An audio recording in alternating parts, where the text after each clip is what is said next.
You're listening to the Faeries and Folklore podcast by Ronel. I'm dark fantasy author Ronel Janse van Vuuren. With over a decade of digging around in dusty folklore books, researching creatures of imagination that ignited my curiosity, I'm here to share the folklore in a nutshell and how I reimagine it for my writing in an origin of the Fae. This is the Faeries and Folklore podcast. Hi, I'm your host Ronel Janse van Vuuren. You can just call me Ronel. In today's episode, we're continuing our exploration of the Fae realm.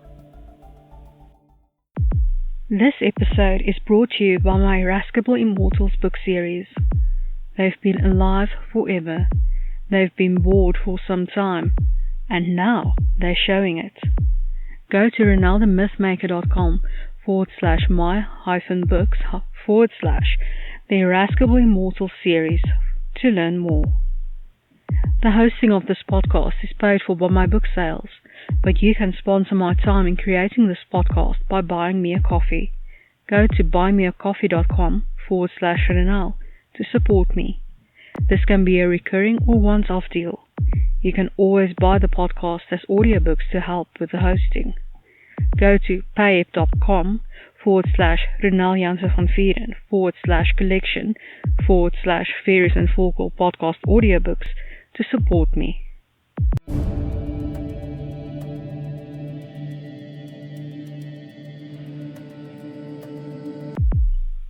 We're continuing our exploration of the Immortals. Today's Immortal, Anubis, Folklore in a nutshell by Ronel. Anubis, the Egyptian god of death, embalming, mummification, cemeteries and tombs, the afterlife and the underworld. Depending on the dynasty, he changes roles and significance, seeing as upstarts such as Osiris like to take his job and title. As one of the most ancient gods, it is peculiar that he took little to no part in Egyptian myths. Isis, Osiris, Horus and Set like the limelight most.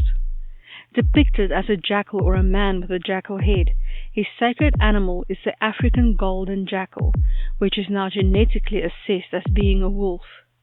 He is always depicted in black. It's a great fashion statement, the color of the Nile River soil, the discoloration of a corpse after embalming, and also the color symbolizing life and regeneration. It is believed that Ra, the sun god, is his parent and the serpent goddess Kebechet is his daughter. Though, to be incorporated in the Osiris myths, he suddenly became the son of Isis, as she saved him, with the help of wild canines, from wherever her sister hid him from Set's wrath. Or he was Osiris' son and adopted by his forgiving wife. Or he was the son of Bast. Whatever. What is certain, though, is that he weighs souls on a special scale against the feather of Mart, and if the soul is unworthy, it gets devoured by Ammit the Destroyer. But the worthy get escorted by Anubis to their afterlife. Despite being well known as Anubis, it is his Greek name. Before the Greek invasion, he was known as Anpu of Inpu, the root name meaning to decay. And though artists of the 20th and 21st centuries gave him nefarious powers and magical armies, he is still the most recognizable of all the Egyptian gods, with popular paintings, statues, and secret temples in the deserts, such as the shrine full of mummified dogs and jackals in Anubian. And now for my interpretation of the Fae, in an origin of the Fae, Anubis. Anubis is a death deity. He is part of what mortals know as the Egyptian pantheon. His realm runs parallel to Faerie. Whereas Anka deals with the death of Fae, Anubis deals with the death of humans. Whereas others of his kind have been forgotten, he is still very busy with his line of work. He likes to attend funerals, guide mortal souls to their afterlife, and hang out with other death deities.